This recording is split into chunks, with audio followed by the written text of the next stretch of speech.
Boa tarde, gente. Bem-vindos aos Trend Talks da Bom Tempo, que está promovendo esses encontros com mentes pensantes e brilhantes do mercado. Hoje a gente tem o prazer de bater um papo rápido, ligeiro, mas zero rasteiro, com o Carlos Ferreirinha. Para quem não sabe, o Ferreirinha é fundador da MCF Consultoria.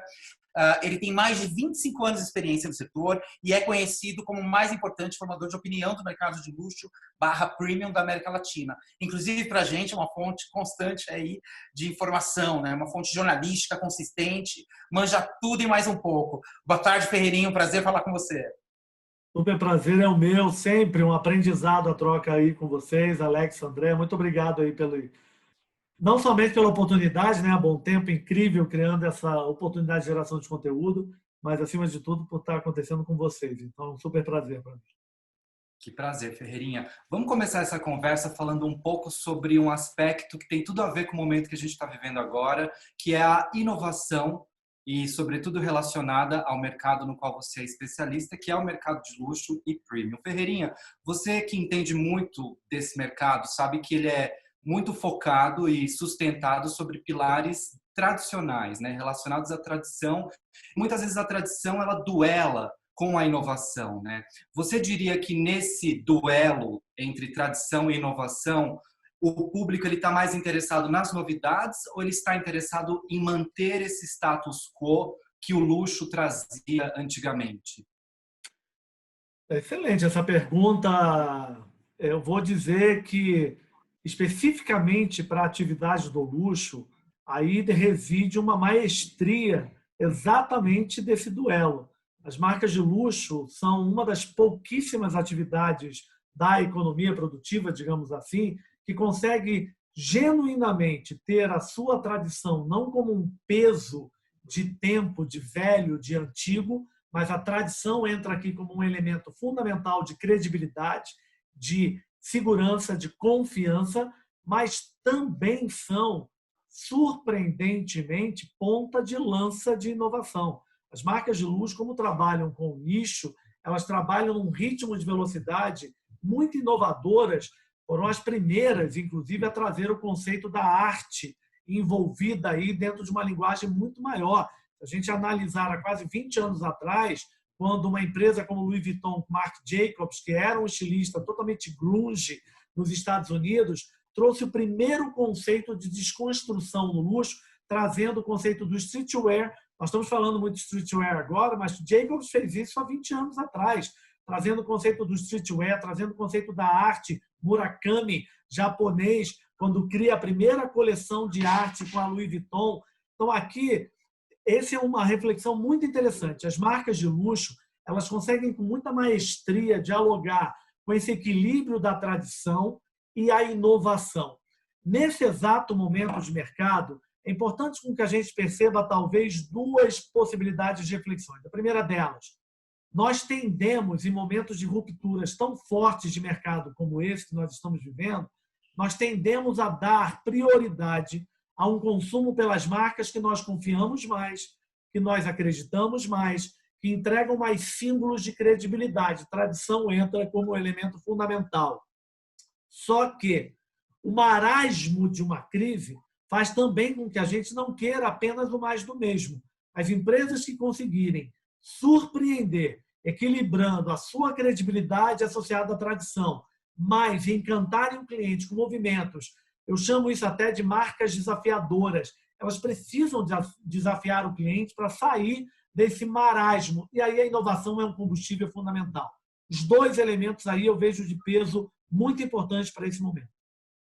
Ferreirinha, ano passado nós participamos juntos de um congresso super interessante e lá você fez uma fala sobre a transformação do mercado de luxo nos últimos anos, né? Hoje em dia, o que pode ser considerado exatamente sofisticado, né? E você vê uma fórmula de uma marca transformar o ordinário em extraordinário a partir das suas próprias raízes, a partir da valorização desses princípios de tradição que você acabou de explicar, por exemplo, ainda como um dos pilares de sustentação dessa estética do luxo? Olha, só esse talk aí, nada ligeiro e também não rasteiro, a gente já pode ficar aqui o ano todo só conversando sobre esse tema aí, porque ele já tem Dá bastante pano pra manga. para a gente conversar muito e de forma profunda. Primeiro ponto aí que eu vejo que é importante nós refletirmos sobre isso. Muitas dessas empresas que são ícones no mercado de luxo, em diversas áreas de atuação, na hotelaria, no carro, no bens de consumo, no mobiliário, uma das razões que elas conseguem se manter tão eloquentes no tempo presente, nós vamos falar de empresas como o Baccarat, que tem 257 anos, nós vamos falar de empresas como a Hermès, que tem 186 anos de existência, Mercedes-Benz, 135, Louis Vuitton, 165 anos. Um dos motivos que torna essas empresas capazes de se manter desejadas no tempo presente é porque elas mantêm o ritmo da transformação. Elas conseguem verdadeiramente, o que eu chamo isso de, elas aproveitam as janelas de oportunidades continuamente. Elas interpretam rapidamente as novas dinâmicas de consumo, elas interpretam os novos hábitos de consumo e vão levando isso a um ritmo de velocidade. Como elas são de nicho, elas conseguem ter um ritmo de velocidade muito interessante nesse sentido. O que elas fazem continuamente, até você usou uma frase, que é uma das frases que são os meus mantras profissionais, a transformação do ordinário em extraordinário, do simples em especial e do especial em experiência. Nós precisamos reconhecer com verdade e segurança que as marcas de luxo elas não são inovadoras no uso. As marcas de luxo não criaram a bolsa, não criaram o hotel, não criaram a caneta. Aonde que elas são genuinamente extraordinárias? Na transformação da utilização. Elas elevam o patamar do uso do móvel, elas elevam o prestígio da caneta, elas jogam num campo de altíssimo posicionamento de elevação o carro, a bolsa, o tênis. Então, ao fazer isso, eu posso usar aqui alguns exemplos que são muito claros hoje aos nossos olhos, quando uma Chanel, por exemplo, lança coleção de esmalte. Na verdade, ela está transformando algo que é corriqueiro do mercado, que são os esmaltes, numa linguagem de patamar totalmente extraordinária da Chanel. Ou eu posso falar do fervor que foram os sneakers nesses últimos anos, os tênis, a febre dos tênis. Nós estamos falando do tênis num posicionamento de 20 mil reais, de 15 mil, de 8 mil. É a transformação do ordinário. E aqui não é o ordinário usado de forma ruim. Ordinário é um termo linguístico, né? Que quer dizer desprovido de diferenciação. Então, o que essas marcas fazem no dia a dia é exatamente elevar o posicionamento daquilo que é básico no dia a dia, aquilo que é corriqueiro, e eleva isso a um patamar de profundo comprometimento com o excepcional, com o extraordinário, em diversos segmentos e atividades. Então, dessa forma, parte dessa linguagem de competitividade das marcas ou da inteligência do luxo vem desse rigoroso comprometimento, desse vigoroso comprometimento com a transformação, com a equação contínua de transformar a todo momento a percepção da utilização. Você pode comprar qualquer carro para te levar de um lugar a outro, mas se você vai falar com Aston Martin, Jaguar, Bentley, Rolls-Royce, vai te levar na padaria da mesma forma, mas vai te levar num posicionamento absolutamente elevado. Certo, Ferreirinha. A gente entende que você faz essa associação, né, da percepção, da identidade da marca, por exemplo, com outros valores que não são necessariamente intrínsecos da marca em si, né? Sobre esse aspecto, você acha que o luxo, evidente que ele é uma forma de expressão, mas você acha também que ele pode ser uma forma de arte? Você citou aí 2 exemplos de como a Vuitton se associou ali em dado momento com Murakami, por exemplo, ou com Marc Jacobs, e teve esse processo. O exemplo dessa popularização também da Chanel, alcançar os produtos um pouco mais populares, né? Produtos que muitas vezes você encontra até em farmácias, né? Como o esmalte. Então, essas associações, elas ajudam também a transformar a marca, de repente, num veículo condutor. Você acha que é vulgar a gente falar que o luxo é uma forma de arte? Não, nem de longe. Até vou fazer uma conexão a uma reflexão que talvez eu não construí da forma que você falou ontem. O que eu posso ser sofisticado hoje? Essa pergunta é uma pergunta muito ampla, porque talvez uma das maiores quebras que se tem do século XXI é exatamente a quebra da regra, é exatamente a possibilidade da pluralidade. Esses códigos eram muito definidos ao longo dessas expressões dos últimos séculos, onde você definia basicamente o que era certo e errado. Nós vamos lembrar de pessoas que tinham cursos de etiqueta social. Hoje, o que seria uma etiqueta? O que é certo usar? O que pode ou não pode usar? Pois é, Ferreirinha, e 10 anos atrás isso ainda era muito comum, né? Já não faz mais sentido, né? Essa pluralidade, essa liberdade que se tem dos códigos e que se tem das regras, talvez seja um dos grandes ganhos contemporâneos do século XXI. E talvez, assim, vou fazer um comentário aqui que não quer ser mal interpretado, mas é uma quebra dessa chatice, né? Onde você tem que determinar o que é certo e errado. Você tem que comer ou não comer dessa forma, você tem que usar ou não usar gravata, você tem que usar ou não usar chapéu. Porra, isso tudo são coisas absolutamente que já não fazem mais sentido. Olhando dessa forma, eu vou enviesar essa reflexão da seguinte forma. Primeiro, arte é uma das atividades mais pujantes e pulsantes do luxo. Arte, por si só, é uma das grandes atividades do luxo, e é só nós olharmos nos últimos anos, aqui eu vou fazer um enviesamento para essa reflexão que vocês trouxeram. Se nós olharmos os últimos anos, muitos movimentos das marcas de luxo foram criar museus, foram criar centros de cultura, foram criar exatamente... E são entre os melhores do mundo, inclusive, né? Se você pensar... Você trouxe algo fundamental. Essas marcas de luxo criaram exatamente os fios condutores da arte. A Fundação Louis Vuitton, a Fundação Cartier, o Museu Prada, a Fundação Prada, o Museu Gucci. Vejam como é que essas marcas entenderam claramente que elas são fios condutores, sim. Depois, é muito também importante a gente lembrar que algumas dessas marcas elas possuem produtos que são considerados peças de arte e que são valorizados ao longo do tempo. São muitos os exemplos de peças da joalheria, da relojoaria.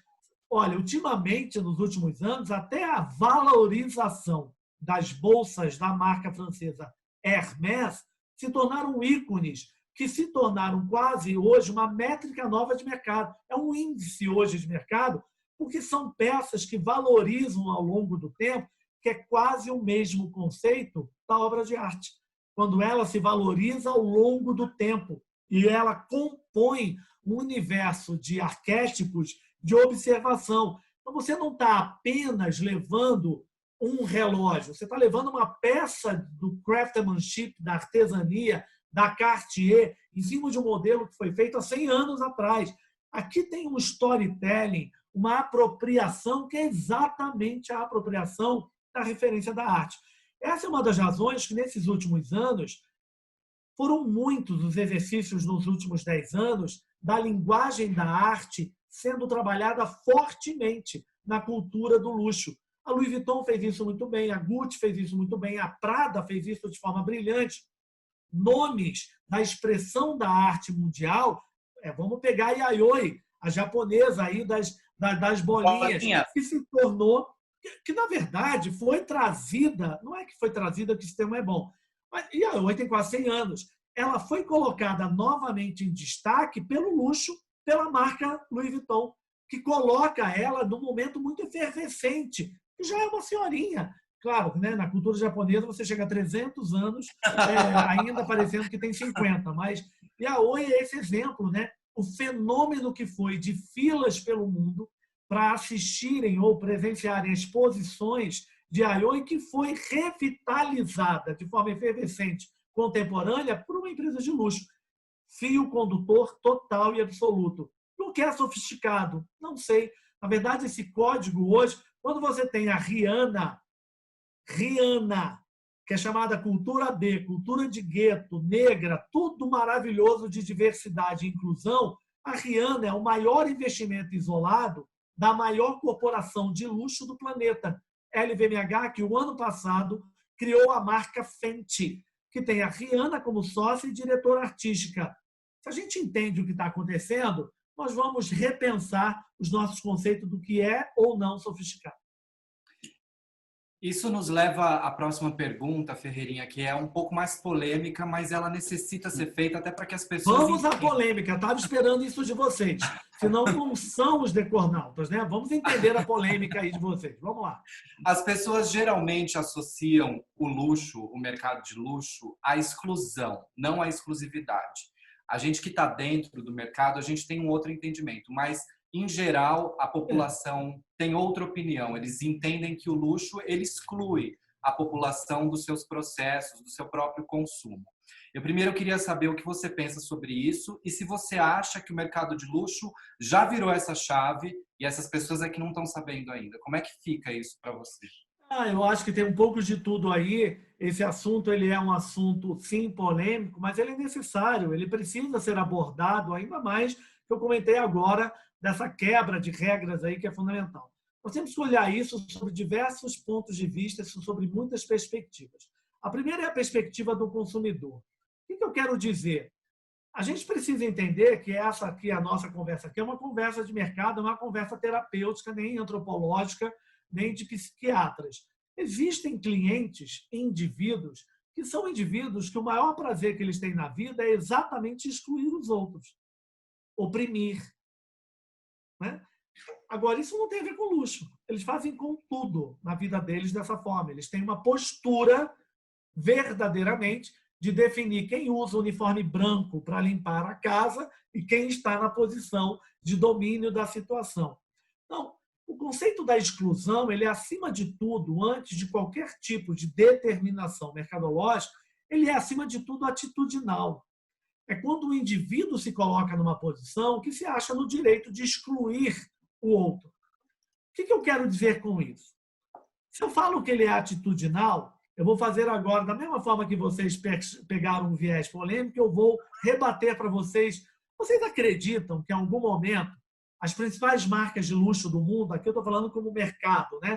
Vocês acham que, em algum momento, o presidente da Mercedes-Benz, o presidente da Louis Vuitton, o presidente do Hotel Ritz, o presidente da Singapore Airlines, eles sentam numa reunião semanal e falam assim: nós vamos definir agora qual é o nosso pacote de maldades dessa semana.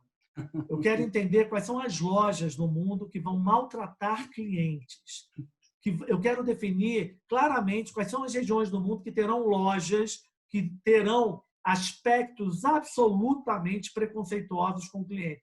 Vocês acham que verdadeiramente as empresas fazem isso? Não, as empresas não. A gente acredita que isso acontece nas reuniões ministeriais, mas definitivamente nas empresas de luxo não. Ferinho, você comentou sobre a estratificação e a gente vai falar sobre uma outra coisa aqui que tem tudo a ver com estratificação social, que é também a inclusão social, né? Você mencionou Rihanna, cultura de massa, gueto. No caso do segmento de luxo, como é que você avalia o impacto das mídias sociais, me referindo a Instagram, Facebook, a febre do TikTok e outras tantas impulsionadoras do consumo? A pergunta do momento, né? A transformação digital se tornou o novo Black. The New Black é falar da transformação digital. Olha, eu podia falar isso antes e depois da convenção do Trump que aconteceu recentemente, aonde, através dos usuários do TikTok, acreditava-se que a convenção dele estava mega ultra lotada com fila de espera do lado de fora, e, na verdade, foi um fiasco e foi tudo uma estratégia via TikTok. Então, o que eu tenho falado para os meus clientes e para as marcas de luxo de uma forma geral é o seguinte: se o TikTok foi capaz de fazer isso com o Trump, a gente tem que entender que a transformação digital é capaz de qualquer coisa. E eu estou dizendo para vocês exatamente da forma que eu falo com as marcas. Recentemente, agora, eu lidero o trabalho, a inteligência estratégica, na verdade, durante esse período pandêmico, das marcas de luxo globais e brasileiras, latino-americanas que operam na região. E, recentemente, eu usei um slide falando sobre isso, dizendo: se o TikTok é capaz de fazer isso, nós temos que voltar e entender claramente que tem muito a ser feito de transformação digital no luxo. A atividade do luxo, tradicionalmente, esteve sempre muito resistente à inteligência da necessidade da transformação digital. São muitas marcas de luxo que até hoje não vendem nas redes sociais. São muitas as marcas de luxo que ainda não vendem nas redes sociais. Sempre acreditaram fortemente que essa sinestesia o tempo inteiro presencial, o templo das lojas, o templo, de uma forma geral, tinham sempre esse protagonismo. Aqui não se trata de dizer quem é mais importante do que o outro, mas entender a complementariedade estratégica que as redes sociais trazem. E muitas das vezes não é entender também que ter presença digital é vender digitalmente. Não é só isso. Você pode ter uma presença digital de geração de conteúdo. Você pode ter uma excepcional presença no Instagram, no YouTube, no TikTok, no Pinterest, e não necessariamente você precisa ter um botão para comprar. É uma forma de engajamento dos tempos atuais. O que a Covid-19 trouxe de forma definitiva? É um coeficiente de aceleração. Se você corria a 2 nas redes sociais, nas mídias digitais, você agora vai correr a 6. Se você corria a 3, vai correr a 9. Porque essa necessidade das transformações digitais não começou agora. Na verdade, só há muitos anos. É só a gente ver o poderio da Amazon nos últimos 10 anos do mundo. É só a gente entender claramente o que virou a Farfetch, a maior plataforma global de vendas de produtos de luxo e moda do planeta. Então, se a gente entender o que já estava acontecendo, a gente primeiro tem que tomar um chazinho de verdade para saber, porra, não começou agora na Covid-19. O que a Covid faz é acelerar isso tudo, porque ela deixa claro que não tinha outra alternativa a não ser a linguagem, o engajamento e a comunicação nas plataformas digitais. Lembrando a todo mundo aqui que estará conosco aqui nesse diálogo, que o WhatsApp faz parte de plataforma de rede social. O WhatsApp é uma plataforma de engajamento social. E é o principal pulverizador de fake news, inclusive. É exatamente isso. Exatamente esse é o comentário que você traz. Então, eu digo o seguinte, as marcas de luxo foram resistentes, demoraram muito tempo, mas definitivamente tem trabalhos espetaculares e agora está claro para todo mundo, está claríssimo para todo mundo que existe verdadeiramente uma cultura de imersão, de transformação digital, que ela passa a ser tão relevante como qualquer outro tipo de estratégia que existia no mercado. E, mais uma vez, na minha forma de conduzir pensamento estratégico, muito pragmático e muito objetivo. Gente, em algum momento na vida lá atrás, as pessoas andavam de cavalo no dia a dia, tinha charrete conduzindo as pessoas. Depois passaram a ter carro. Agora a gente já está falando de carro, gente, autônomo, não tem diferença nenhuma, gente. A vida é feita de evoluções, transformações e novas possibilidades. As redes sociais são novas possibilidades. Lá atrás, eu lembro quando eu era moleque, que levei um susto quando vi a televisão a cores pela primeira vez na minha vida, vindo de família simples, onde só tinha televisão preto e branco. Em algum momento a gente achava que telefone portátil era o fio do telefone. Pô. A gente ficava em casa caminhando com o telefone, porque portabilidade era carregar aquilo. Hoje, nós estávamos falando, algum tempo atrás, de telefone sem fio. Agora nós estamos falando que as pessoas não têm nem mais telefone em casa. A gente faz tudo no telefone que está na nossa mão. Resiste menos, porque dói menos se resistir menos. Instagram, Facebook, TikTok, YouTube, Pinterest tem que fazer parte do nosso dia a dia como qualquer outra possibilidade que nós temos. Instagram já é a ferramenta de estímulo de venda número 1 de varejo no Brasil. É melhor entender isso e fazer acontecer do que ficar resistindo a isso que não levará a lugar nenhum. No caso específico do luxo, Ferreirinha, gostaria que você compartilhasse a sua opinião de especialista. Você acha que as redes sociais, elas operam nessa transformação digital na zona da percepção das pessoas ou elas já conseguiram afetar o modo de consumo do mercado de luxo? Totalmente afetar o modo de consumo. As redes sociais, para mim, são atualmente a hiperconectividade e os diversos canais de mídia social são hoje os modeladores de consumo. E que daqui também, meninos, eu vou dizer o seguinte, mais uma vez, para o meu pragmatismo, da mesma forma que lá atrás eram as revistas. Vocês vão lembrar de revistas de lifestyle, revistas de moda, seja o que for, vocês devem lembrar claramente daquelas páginas que apareciam, fotografavam as pessoas na rua e botavam um X. Isso é errado. Isso é errado. Isso é um horror. Isso não pode.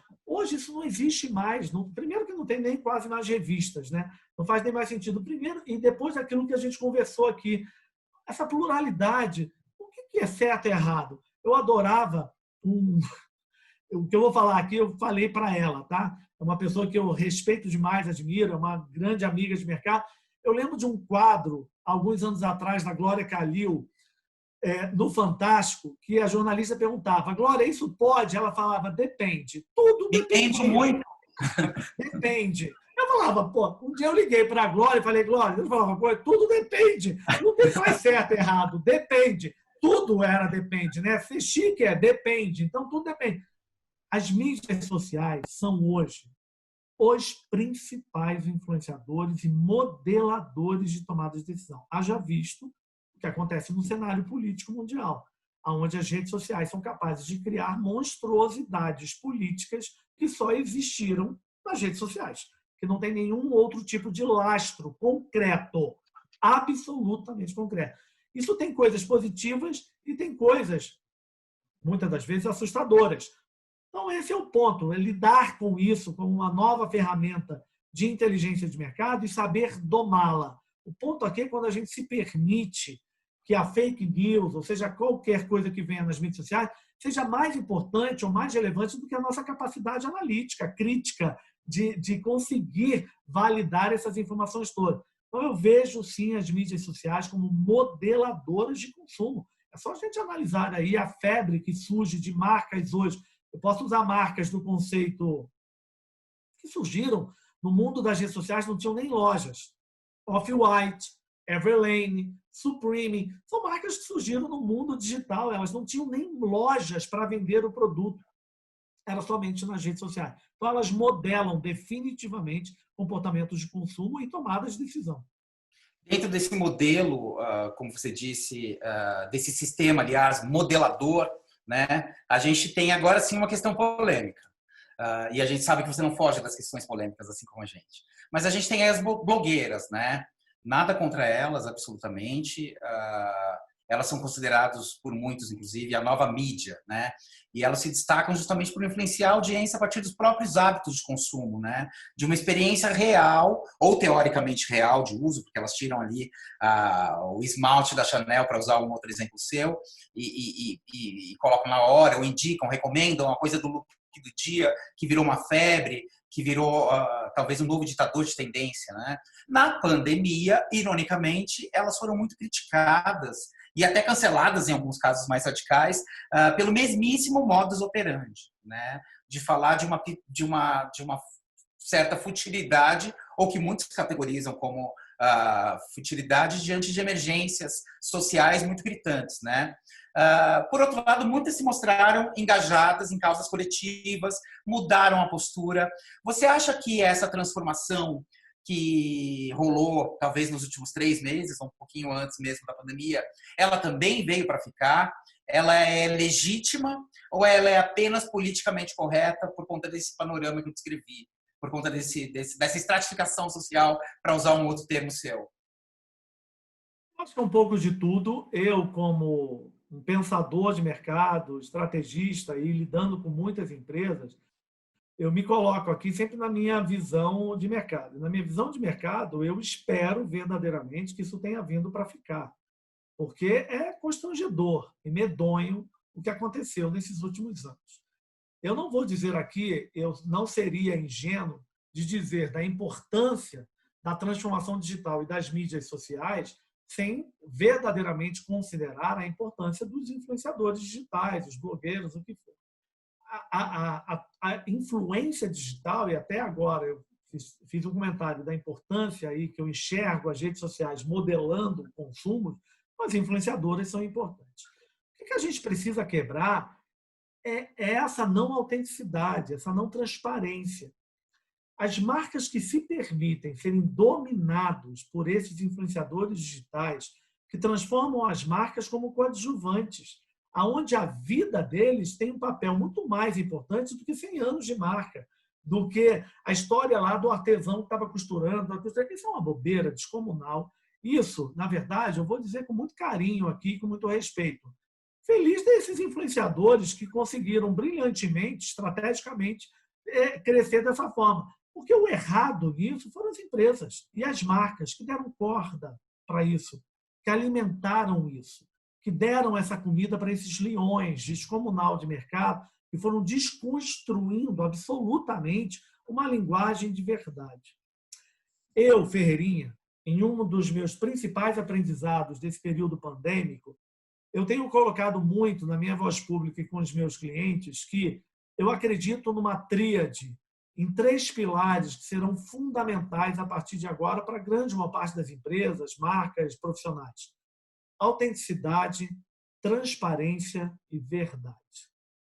Nós entraremos, a Covid-19, eu não acredito que isso daqui é uma porta da esperança do Silvio Santos, hein? Onde a gente entrou de uma forma e vai sair todo mundo transformado, mais solidário, doador, incrível, humanizado, depois do vírus. Gente, isso é um vírus, né? Isso não é uma ressignificação da complexidade humana, né? Vamos culpar o vírus de tudo, ele não é. Em gênero Ele não é responsável por tudo, né? A gente tem que reduzir um pouquinho essa carga de responsabilidade do vírus. O vírus só por si só já tem muita responsabilidade. Mas não dá para falar também que é Deus criador que vai mudar a essência humana. Muita gente que entrou e vai sair ainda nem acreditando no vírus. Tem muita gente que nem acredita no vírus até agora, quando falará que vai se tornar solidária.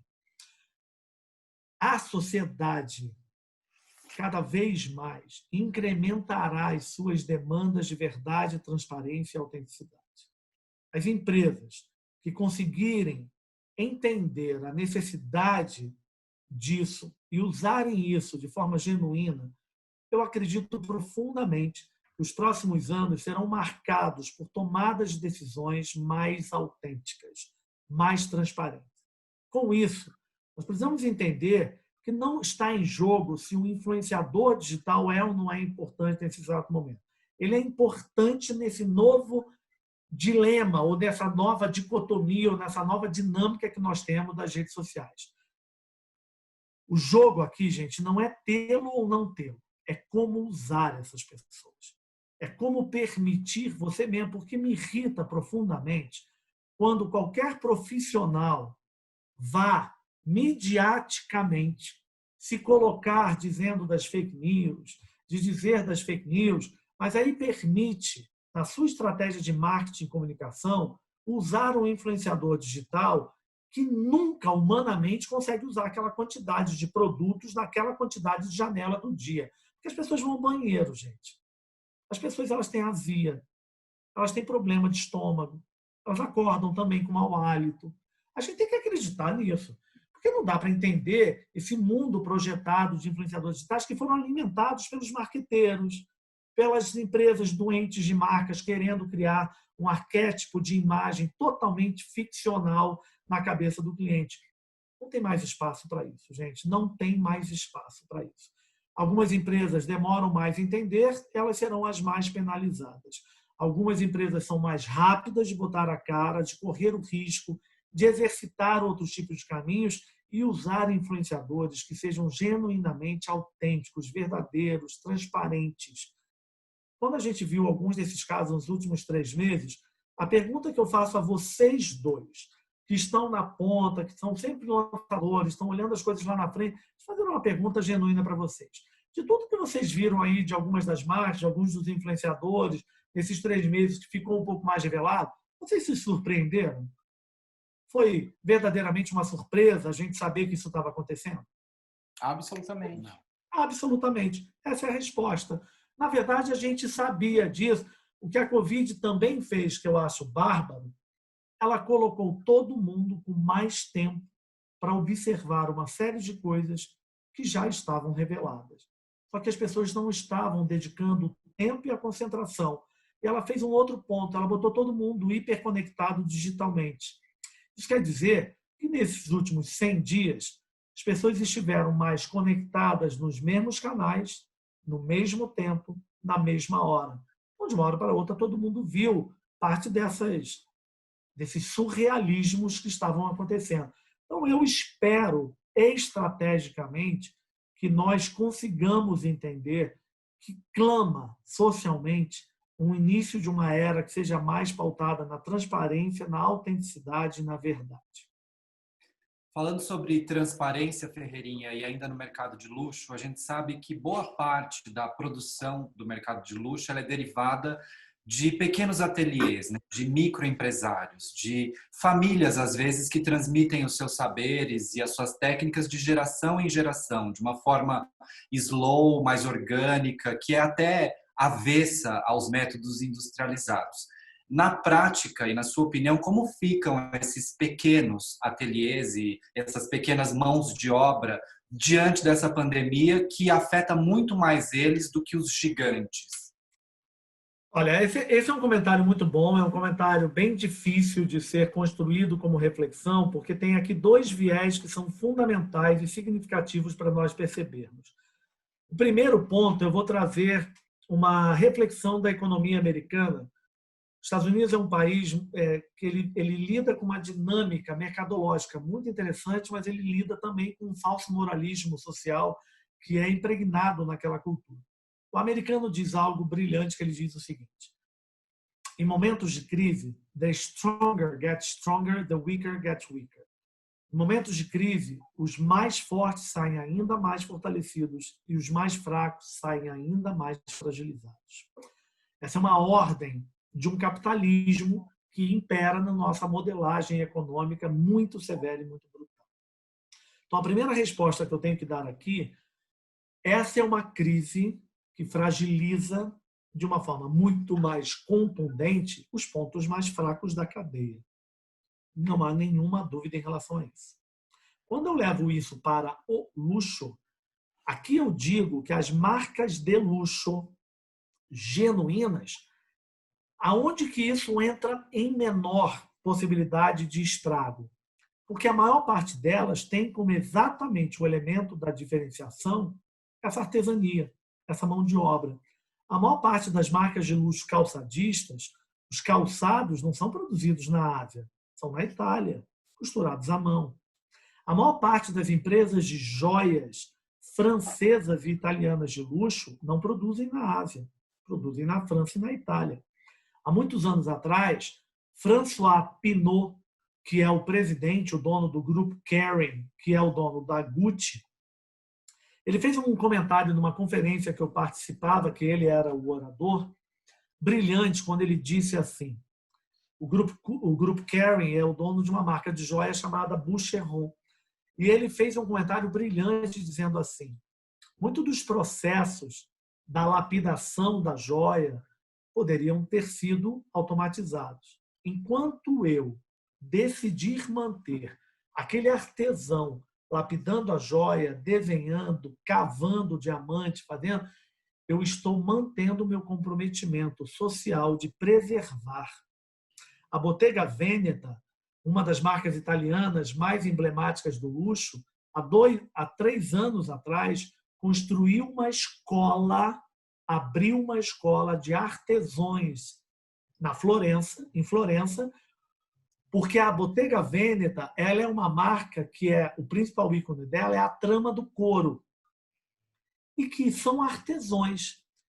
A Bottega Veneta, ao invés de construir uma máquina para fazer essa trama, ela preferiu criar uma escola para garantir com que essa mão de obra do pequeno, do artesão que trama o couro, seja mantido para as próximas décadas. Então, as marcas de luxo têm como essência a preservação desse denominador que é essa artesania, esse personalizado, esse customizado. Dito isso, nas marcas de luxo, pós-pandemia, é mais provável que esses pequenos produtores, artesãos, costureiras tenham uma capacidade de serem preservados muito maior. Quando eu olho para o mercado como um todo, não é essa mesma verdade. Vocês vejam, Alex e André, que eu vou te falar uma coisa para vocês. Nesses últimos meses, uma das minhas maiores inquietações, inclusive que eu me coloquei publicamente no mercado em relação a isso, eu vi muitas empresas vindo mediaticamente dizendo que estavam assinando os tratados de não demissão. E claro que eu sou totalmente a favor disso, mas ao fazer isso mediaticamente, não deixaram claro que por trás das cortinas eles estavam arbitrariamente destruindo modos produtivos. Estavam destruindo cadeias produtivas, suspendendo o pagamento sem nenhuma negociação, arbitrariamente, simplesmente suspendendo coisa, mas midiaticamente eu estou preservando o meu funcionário. Mas, gente, o conceito sustentável, ele quer dizer que para você crescer, você não precisa matar o pequeno. Você precisa encontrar relações que preservam o ecossistema de todo mundo. Então, aqui eu vejo que a crise ela acelera as discrepâncias sociais e ela gera com muito mais dor os pequenos, que sofrem infinitamente. Muito mais, a reverberação disso é muito mais forte com os menores. Nas marcas de luxo, exatamente pela capacidade delas de se absorverem esse impacto de uma outra forma, que elas lidam com um cliente tradicionalmente mais resiliente, e elas têm como fator diferencial exatamente esse comentário desses modos produtivos que conseguem criar a relação da diferenciação que essas marcas têm. Claro, na sua fala a gente tem uma carga grande aí de responsabilidade social, do ecossistema produtivo, do artesanato, do pequeno produtor. Mas em tempos dessa pasteurização tão globalizada, né, em que temos acesso praticamente simultâneo a tudo que está acontecendo no Japão, na Rússia, em Paris, em Nova York, no Jalapão, você acha que essas regionalidades, então, elas continuam sendo a essência da experiência do luxo? É isso. Até vejo que para os próximos meses, aí essa janela desse tempo até o ano que vem, eu arriscaria dizer que o conceito da regionalização em todos os lugares do mundo será acentuado. A ausência de uma flexibilidade desse consumo internacional global, de viagens excessivas, que totalmente será diferente nos próximos meses até o ano que vem, fortalecerá a janela de oportunidade para o made local, para o regional. E também vejo que eu vou também construir uma outra reflexão da forma que vocês trouxeram. Newton, da física, há muitos anos atrás, ele fazia um comentário de uma das suas brilhantes reflexões, quando ele dizia, é uma lei da física isso, a toda ação equivale a uma reação na mesma proporção. Essas últimas décadas foram pautadas exatamente pelo que você comentou, o excesso da democratização do acesso a tudo, a hiperconectividade dos canais digitais, fazendo com que qualquer um pudesse comprar qualquer coisa de qualquer lugar, o poderio da China pausterizando tudo quanto é tipo de fabricação.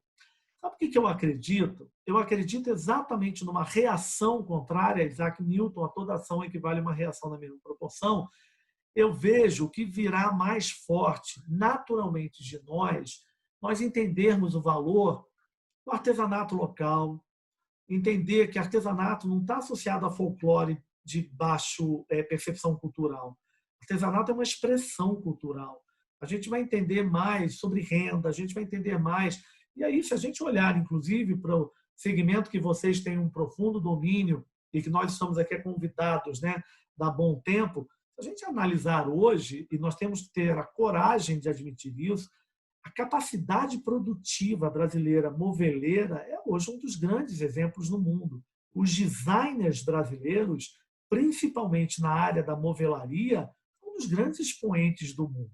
Então, nós temos hoje, sim, uma chance de resgatar, porque isso é um resgate dos nossos valores intrínsecos, culturais, regionais, locais, e sim, essa pandemia quase que, eu diria que é quase paradoxal isso, mas a pandemia ela acelera essa possibilidade de um olhar mais local, porque nós estaremos mais tempo nos nossos locais, porque a gente não vai poder mais, com facilidade, pegar avião o tempo inteiro para ir para qualquer lugar do mundo.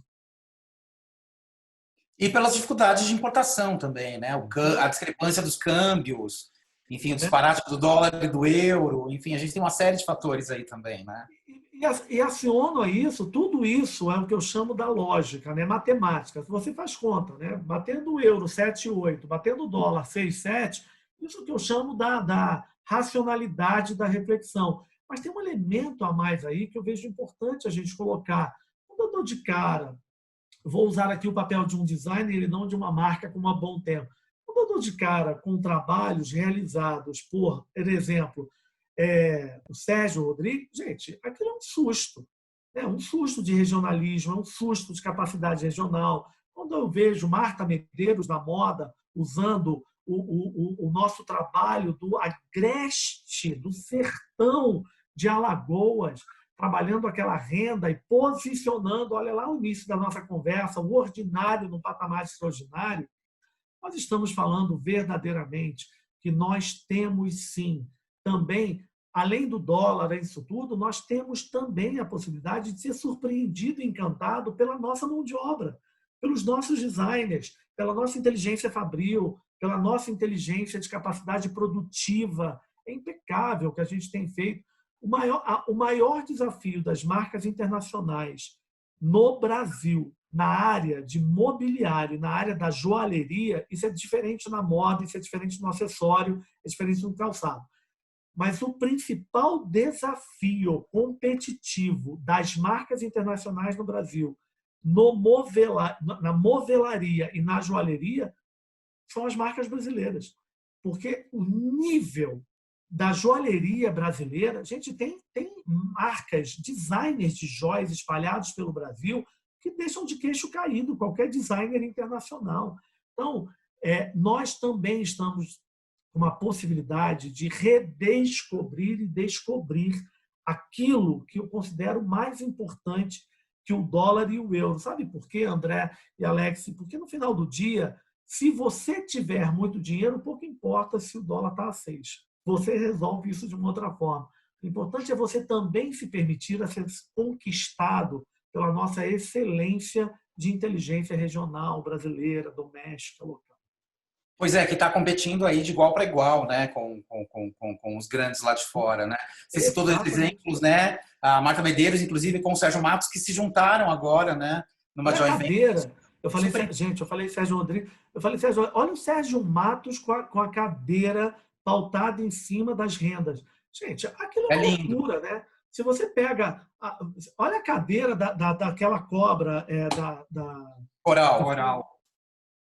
Da cobra. Gente, aquilo é um absurdo. Aquilo chega a ser um absurdo. Aquilo, olha o que vocês comentaram aqui na nossa conversa. Aquilo está mais para peça de arte do que para novelaria. De tão incrível que aquilo é. Então, mas igual a ele, gente, olha o que nós temos aí na arquitetura, olha os arquitetos brasileiros que nós temos hoje, que colocam de igual para igual a linguagem internacional. Um assunto recorrente, inclusive na arquitetura e no design, você já trouxe aqui nessa conversa, Ferreirinha, é a sustentabilidade. E quando a gente olha para o mercado de luxo, é muito enevoado esse horizonte para a gente que não é especialista como você. Então, queria saber de você, qual é a sua percepção disso? A sustentabilidade, ela é mais uma fachada do mercado ou ela se aplica de fato nos bastidores, nos processos produtivos do luxo? Olha, eu preciso sempre contextualizar isso com algumas perspectivas. A primeira delas é o seguinte: eu tenho muito medo e receio quando termos como responsabilidade social, sustentabilidade, eles viram termos muito mais da modinha do momento, de falar que eu sou sustentável, que eu sou blá, blá, blá, blá, do que verdadeiramente está entregando com transparência, verdade e autenticidade conceitos de sustentabilidade. Dito isso, eu vou fazer o seguinte comentário a vocês. Tem muitas e muitas e muitas pessoas que demandam muitos aspectos de sustentabilidade de marcas e empresas, mas que não reciclam nem o lixo dentro de casa, tá, gente? Tem uma realidade triste. Muitas e muitas e muitas empresas, pessoas que mediaticamente, nas redes sociais, espancam marcas, espancam empregos e espancam profissionais, mas não tomam decisões de escolhas por aquelas empresas que foram descobertas fazendo trabalho escravo. Continuam comprando das mesmas marcas de moda que foram descobertas por trabalho escravo. Então, o primeiro ponto que eu gosto de dizer é que nós, indivíduos, precisamos ter a clareza que nós temos o poder das escolhas. As escolhas estão sempre nas nossas mãos. Quando nós optamos consumir de empresas que não deixam claro os seus exercícios sociais, os seus exercícios de give back, né, aquilo que elas retornam à sociedade, os exercícios claros de sustentabilidade, parte dessa culpa é nossa, que nós optamos em manter as nossas escolhas com quem a gente não deveria estar mantendo as nossas escolhas. Dito isso, eu vou dizer uma coisa para vocês. Muito desses conceitos de responsabilidade social, muito dos conceitos sustentáveis, não estará mais numa opção se é balela ou não é balela. Sabe por quê? Porque isso se tornará, nos próximos anos, uma moeda de troca no mercado de capitais, que eu chamo da economia real. Isso quer dizer o seguinte: nesses últimos anos, as empresas, a maior parte das empresas e marcas, foram analisadas pela capacidade delas de gerar capital, lucro, faturamento. Eu vou dizer e afirmar que nós vamos ver nos próximos anos empresas que vão estar com faturamentos extraordinários, lucratividades maravilhosas, mas que elas não terão acesso a novos empréstimos, porque se elas não deixarem claro verdadeiramente se elas estão trabalhando com diversidade, se elas estão fazendo trabalho de inclusão social, se elas estão fazendo trabalho de empoderamento. Isso eu quero dizer o seguinte: você pode ter o melhor lucro do mundo, o melhor faturamento do mundo, atualmente a dinâmica de mercado concede tudo que essas empresas querem. E aí projetam essas empresas a perfis extraordinários. Nos próximos anos, nós vamos ver diversos bancos, instituições financeiras, que não vão mais permitir conceder empréstimos ou fundos de investimento se você não demonstrar claramente qual é o seu percentual de diversidade, mas não é percentual na empresa, é no poder, na tomada de decisão. A Netflix anunciou, ao longo desse período pandêmico no Brasil, que a sua diretora de marketing é uma negra. Eu olhei para isso e falei, olha como é que o mundo está mudando, porque não me surpreende o fato da negra assumir a direção de marketing da Netflix. Isso eu já espero e vou esperar cada vez mais. O meu ponto é como a maior empresa do mundo na área de entretenimento, que lida com toda a linguagem de diversidade, não tinha ainda entendido a necessidade de fazer isso alguns anos atrás. O que acontece é que não basta mais nós, consumidores, tomarmos a decisão, é pouco. Nós temos uma força que é uma força X. O mercado precisa reagir no mercado dos capitais. A economia real precisa ir nas empresas e dizer, para, você não vai fazer uma nova rodada de captação de investimento porque você não deixou claro o seu exercício genuíno de economia circular, de sustentabilidade, de menos resíduos, de inclusão. Eu vejo nessa pandemia essa manifestação excessiva, maravilhosa de solidariedade, que eu estou batendo palmas, estou adorando, se a maior parte de quem está fazendo, porque eu não acredito que todo mundo vai manter, mas se um percentual maior manter, eu já estou feliz. Mas o que me impressiona é a quantidade de empresas que descobriram de uma hora para outra que tinha uma comunidade periférica atrás deles, do lado, como vizinho. E agora tem uma campanha de alimentos extraordinária. Mas aquela comunidade periférica, a gente precisou daquela campanha de alimentos nas últimas décadas. Continuava lá.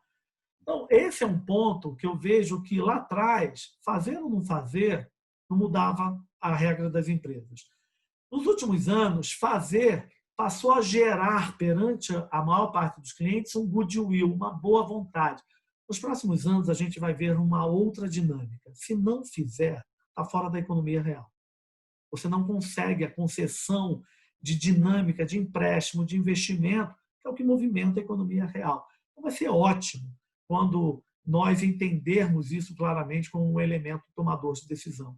Então, dessa forma, eu vou dizer, sim, as marcas de luxo estão atentas, e eu vou dizer aqui para vocês como um especialista da área.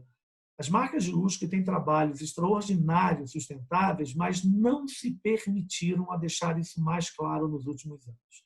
E eles terão também que entender que precisam deixar mais claro o que elas fazem para a sociedade, o que elas estão fazendo com esses dinheiros absolutamente extraordinários que elas ganham, como é que elas estão retornando isso nos processos produtivos de economia circular, como é que elas estão sendo capazes, como a gente viu nos últimos anos, algumas marcas de luxo dizendo que não vão usar mais a pele animal, não vão usar mais, tem uma série de empresas, ou as montadoras de carros de luxo. Anunciou essa semana, inclusive.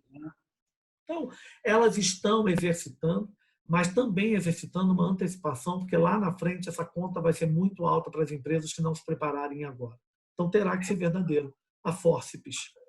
Ferreirinha, você acha, só para incluir aqui um comentário, você acha que esse momento agora, por exemplo, com grandes empresas se evadindo do Facebook, anunciando que não vão mais anunciar por um período, já é um anúncio disso tudo que você falou? Já é um anúncio fundamental. Parte dessas Não, empresas, sim.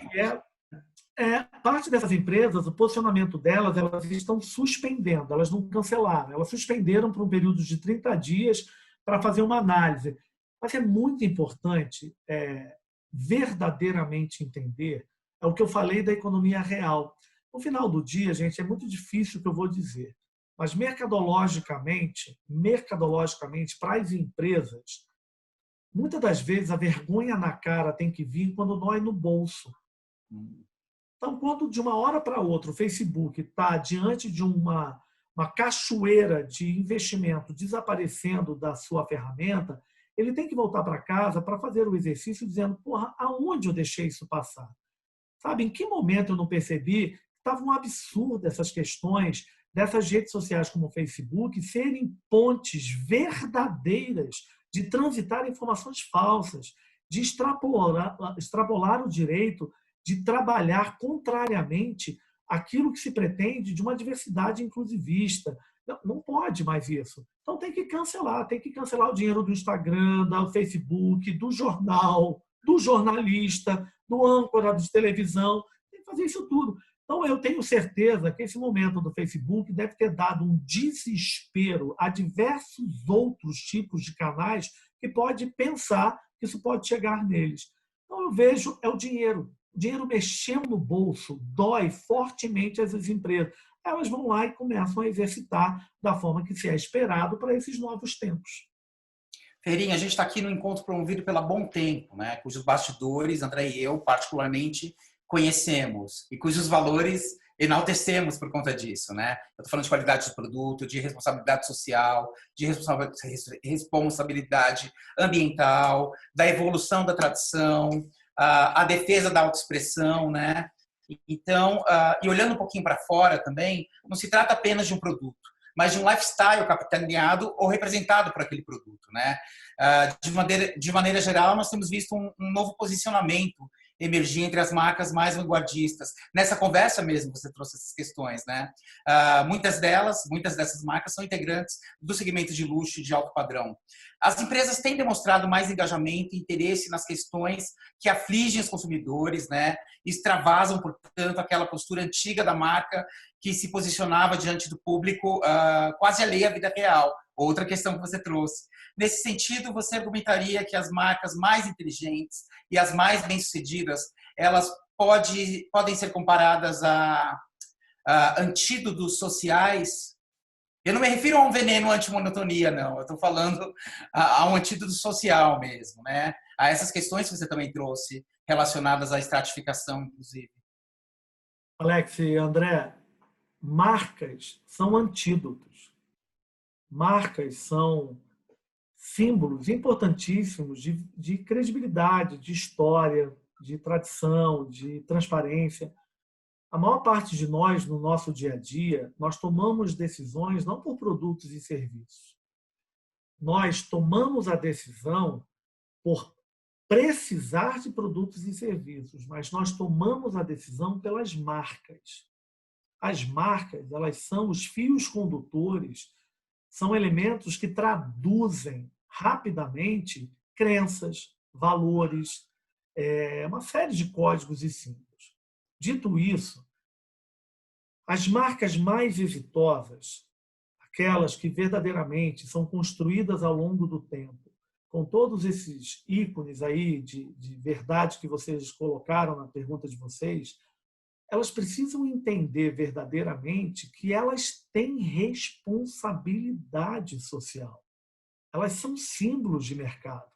Elas estão na nossa prateleira de tomada de decisões.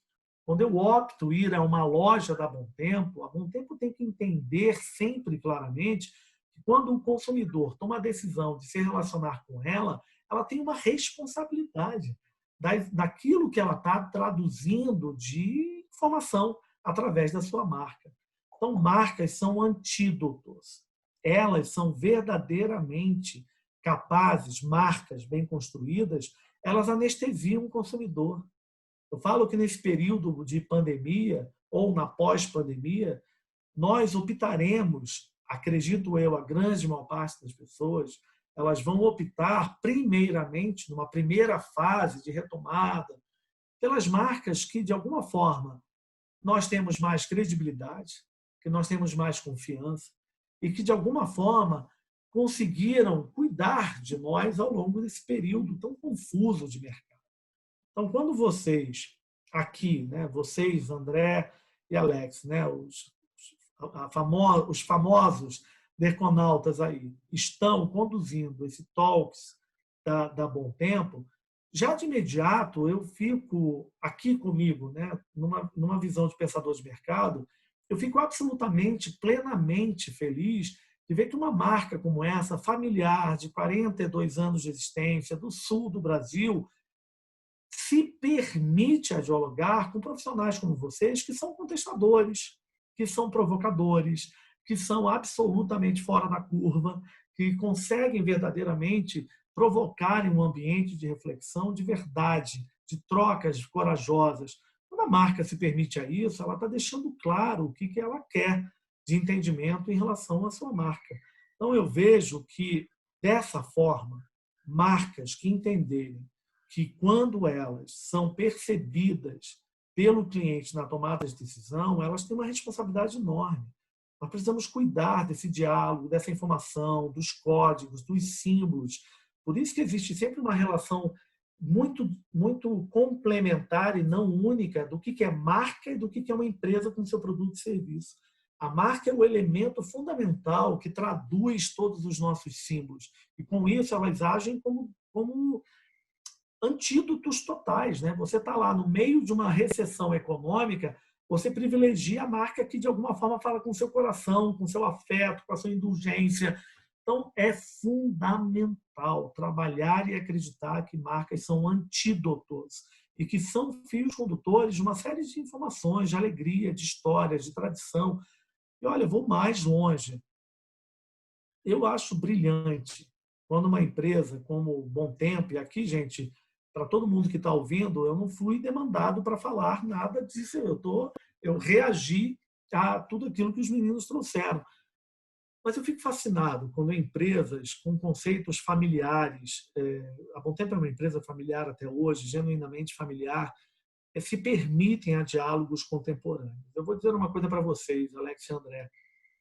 Nenhuma empresa, nenhuma marca é penalizada no mercado por tentar fazer diferente. As empresas e as marcas são penalizadas por fazer as coisas da mesma forma, por acreditar nas regras o tempo inteiro. As empresas que questionam suas verdades, suas convicções, que expandem o diálogo, que são mais capazes de se aventurar e de se ousar, são empresas que geralmente possuem códigos de sucesso muito mais elevados. Ninguém é penalizado por tentar fazer diferente. As empresas são penalizadas por insistir na forma que elas fazem. Nesse mundo que a gente vive, Ferreirinha, a gente está também diante de um outro fenômeno que são, por exemplo, as startups, né? A gente tem falado aqui muito da solidez e da tradição, que são traços muito marcantes e fundamentais no mercado de luxo. Mas, ao mesmo tempo, a gente está vivendo num mundo em que você abre um aplicativo no celular e existe toda uma narrativa construída de uma empresa que, muitas vezes, não possui nenhuma história. Aquilo tudo é um gesto de marketing, né? Eu posso te dar um exemplo, não vou citar o nome, mas a gente aqui em São Paulo comeu um pastel de Belém um dia e depois a gente descobriu que aquele pastel, que era muito bom, muito bem feito, ele não é feito por um português, a empresa não é de Portugal, é tudo uma construção. Uma startup que só visa lucrar. Você acha que desse ringue, dessa narrativa fake contra a narrativa real, você acha que a narrativa real ela vai sair esfolada ou ela vai sair mais forte dessa briga? Vai sair mais forte. E aqui eu não estou sendo nem romântico nem poético. Eu acho que parte do que fica muito revelado nesses últimos meses é que a narrativa fake ela não sustenta. E nós vimos isso ao longo desse período, não somente com marcas, história, nós vimos até com próprios líderes e gestores que se colocaram de forma tão equivocada, verborragicamente nas redes sociais e foram penalizados fortemente, com consumidores fazendo boicote, inclusive, para irem em operações bem-sucedidas de hamburgueria, de lojas que vendem de tudo um pouco, porque os seus gestores, fundadores, não tiveram narrativas verdadeiras, genuínas.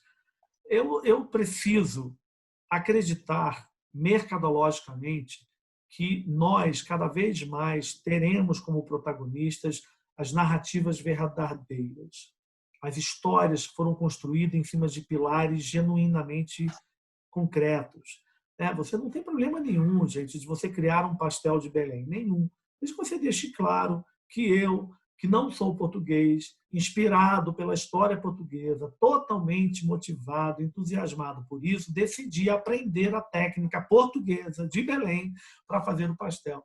Quando você assume que quase o seu tio é português e não existe nem o tio, é uma loucura, absolutamente uma loucura. E a gente viu essas histórias nos sorvetes. Vocês lembram de uma história recente de um sorvete no Brasil, em cima disso, de uma história de um avô italiano, de uma história italiana que nunca existiu nem a Itália, nem o avô, nem nada. No final do dia, o que acontece? A marca perdeu e perdeu muito feio, deixou de ter o protagonismo desacreditado. Então, eu estou comungando que nós teremos sempre, né, o dark side da Guerra nas Estrelas, vai sempre existir ali o dark side, sempre vai ter o Darth Vader tentando nos levar para o caminho daquilo que não é verdadeiro. Mas tem que acreditar mesmo e trabalhar fortemente. E eu digo até usar isso para as redes sociais é maravilhoso. As redes sociais, nesse caso, é ótimo, porque elas acentuam, aceleram rapidamente as histórias que não são verdadeiras, né? Elas protagonizam uma aceleração de destruir esses arquétipos falsos aí, assim que entra dentro da trama da digital. Então, eu vou, sim, acreditar e trabalhar fortemente para aquilo que é verdadeiro, autêntico, original, criado por uma excelência de reflexão genuína e não apenas transformando a ideia do outro e dizendo que é sua. Ferreirinha, conversar com você é mais que conhecimento, é conhecimento com muita lucidez, é otimismo, mas com muito pé no chão, nenhuma firula. Obrigado pela aula magna, por esse masterclass, né? Esse Trend Talks podia virar um Trend Topic. Obrigado pela Bom Tempo, por nos proporcionar isso. É um prazer inenarrável, porque a gente sai muito acrescido, né? Amadurecido de uma conversa com o Ferreirinha, né? Por tudo isso que ele colocou e por tudo que ele decodifica desses panoramas, inclusive de um panorama de crise e diante dessa imprevisibilidade da vida que nos acometeu nesse período, né? Obrigado, Ferreirinha. Muito bacana sempre. Muito obrigado a vocês dois. É realmente um grande prazer ter a chance aí de dialogar com vocês e principalmente ser provocado por vocês. É isso que verdadeiramente me estimula muito. Minha gratidão a Bom Tempo, que permite esse tipo de abertura de reflexões. E aqui, né, estamos falando de verdade, que permite, de forma verdadeira, sem enviesar, sem ninguém ter me ligado para falar, fala isso, responde dessa forma. Eu teria pânico e nem faria. Então, muito obrigado, Bom Tempo, por isso. E obrigado, meninos, por essa possibilidade aí de provocação. Obrigado, querido. Obrigado, Ferreirinha. Obrigado, Bom Tempo. Foi uma aula. Estou extasiado. Não vejo a hora de falar de novo com você. Obrigado. Essa hora vai chegar de novo, em breve. Muito obrigado.